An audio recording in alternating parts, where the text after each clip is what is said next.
minutes. Rasmus Andersson was front and center on Saturday. Another great game. He's having an awesome year. There's always that fear. Guy's in his walk year. What if he has a bad year? He's going to hurt his trade value. The flip side of the coin is, oh, of course he played well. This guy's working for a contract. We hear all these narratives when guys get in the last year. He's been awesome. He played on a broken leg for multiple weeks last year.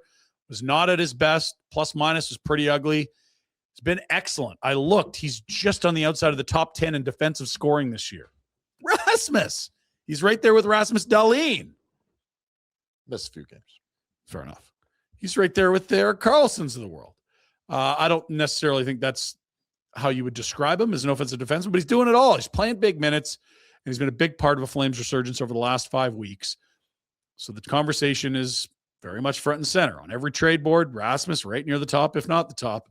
Pike does a little diving, and as far as the rumor mill, last year, they were asking for a first and a good prospect. This year, I'm sure they'll be asking for the first and a good prospect. And if he's playing like this, maybe your best prospect or two of your best prospects or two firsts. Rasmus then went on After Hours with Scott Oak, did a great job chatting with the Hockey Night in Canada crew. Always candid. It never feels like Rasmus is spinning some sort of PR nonsense. That's just who he is. What you hear is what he feels. There's not a filter. There isn't a PR training firm that's telling him what to say. Rasmus is Rasmus. We love Rasmus. He wants to be a Flame. He basically said, I'm hearing insiders saying, I'm changing my mind. I'm in, I'm out. He says, nothing's changed. The problem is it takes two to tango. I want to be here. And clearly he and the Flames are not on the same page financially, which I understand from both sides. Rasmus has been under market deal right out of entry level. He's making $4.55 million as a guy that might have been Treliving's best move. Hard to argue. You locked him in 6 years, I believe it was. Yep. It immediately became a deal. He's been a top 3, top 2 defenseman pretty much the entirety of the deal. And at the end of the deal, he's still going to have the ability, in theory, to move him out for a huge pile of assets. That's about as good as a signing gets. Now, the rumored ask from Rasmus was max term $9 million. That's the Jacob Chikrin deal, 8 times 9.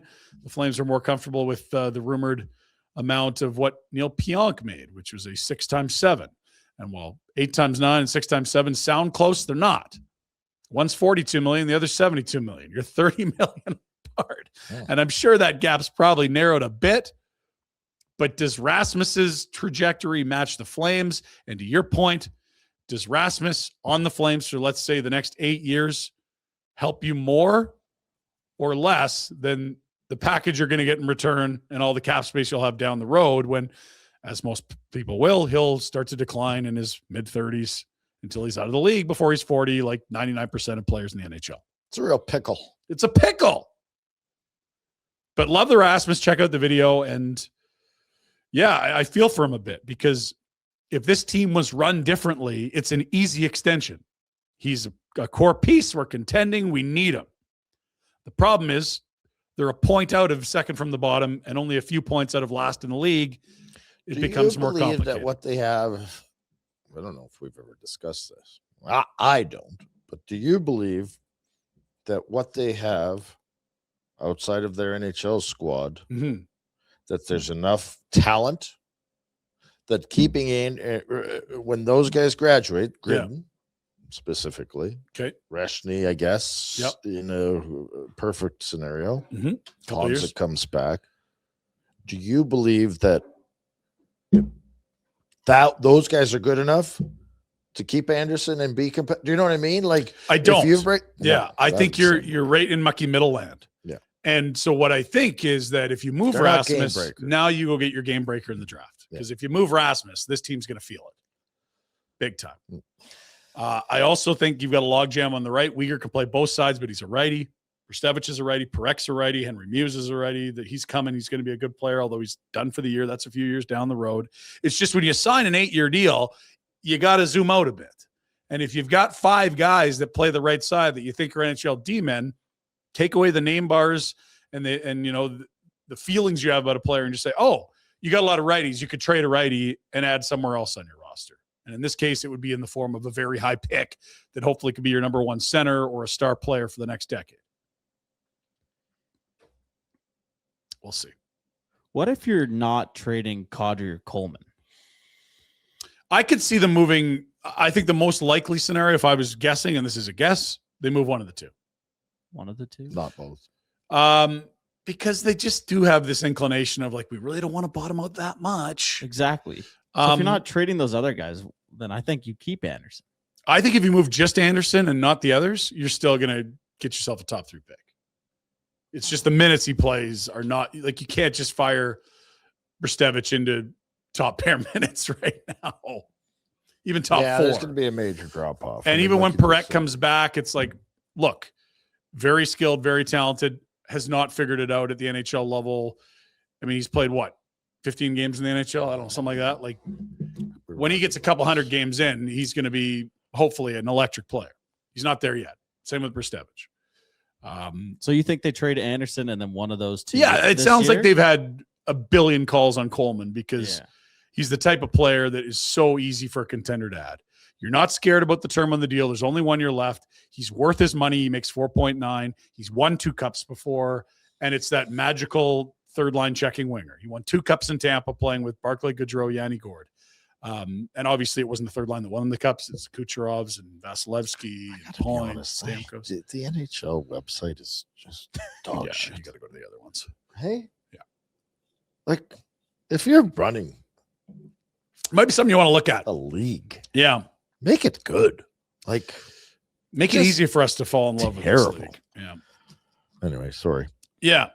So I think Coleman is going to have huge demand to the point where it's like, we have to accept this offer. There's only 1 year left on him. I am going the other way, and Boom said it. Okay. I'm not. It's not a fight. Like, The problem is, I don't disagree with what they should do. right. But Listen, what they that's- will do is What the they question. will do is different. I watched that team, and I got the sense that they do have a good, They believe.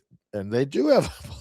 Yes. And they like playing together. It looked like a team that was enjoying the challenge. Yes, for sure. Now it was Vegas without Eichel and Theodore, and that's not nothing. And I didn't. Yeah, love their but there's goalie. there's other Still. teams out there that don't have an Eichel. You know what I mean? Like, right. And so, I understand what you're saying, but that I don't think that matters. so do you I'm think they saying can that- make the playoffs or no? I'm not predicting they make the playoffs. Yeah. What I'm predicting is that they told us they like their core. Yeah. They like their guys. Yeah. I can see, or at least I can sense, those guys like playing together. They think they can make the playoffs. They They do. They believe. Yes. Yeah. for and sure. they should. That's And their- good on them for believing, because there's nothing worse to watch than So, a team that What doesn't I'm believe. getting at is that you keep going back to, are they going to make the play? I don't know. They haven't made them for 3 years. Yeah. I don't think they make it this year. Mhm. I don't know that they care. No, What they they're do- still trying to do no, it. That's Yeah. not the right thing. They clearly they care. They don't care about our but expectations. yes. Yeah. They don't care that we think this is a better path. Agreed.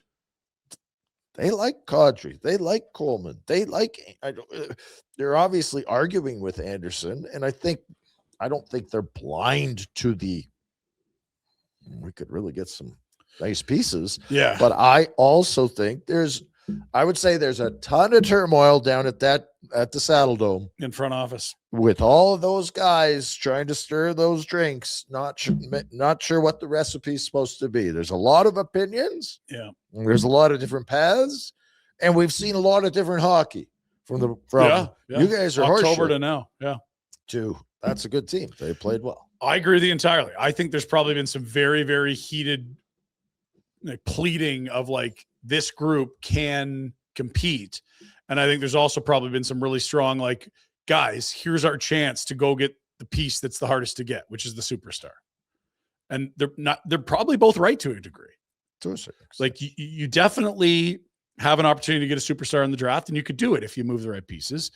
And you could also, as you're saying, make a compelling case that, what you saw in that environment Saturday night, if you can replicate that another, maybe you can be 8 in the West. But I just keep saying at the end of the day, like, let's say somehow, some way this team goes on an absolute tear and they sneak into the playoffs as wild card 2. Like, how you can do against Colorado?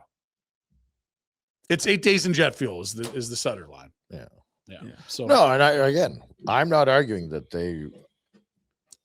when you watch them live, it's like that was a great night. They don't agree with our take. No, And that's fine. I don't want the players trying to lose, right? Nope. I don't want the coach saying, let's not prepare a game plan and let's not work on the penalty kill, which was horseshit for the first month and has been really good since. They're doing their jobs. And the question is management's job. Which direction are you going to take this? Hey, buddies, thanks for watching. We appreciate it. Also, if you could throw in a like and subscribe, it does help us out with what it is we are doing. And check out more at flamesnation.ca.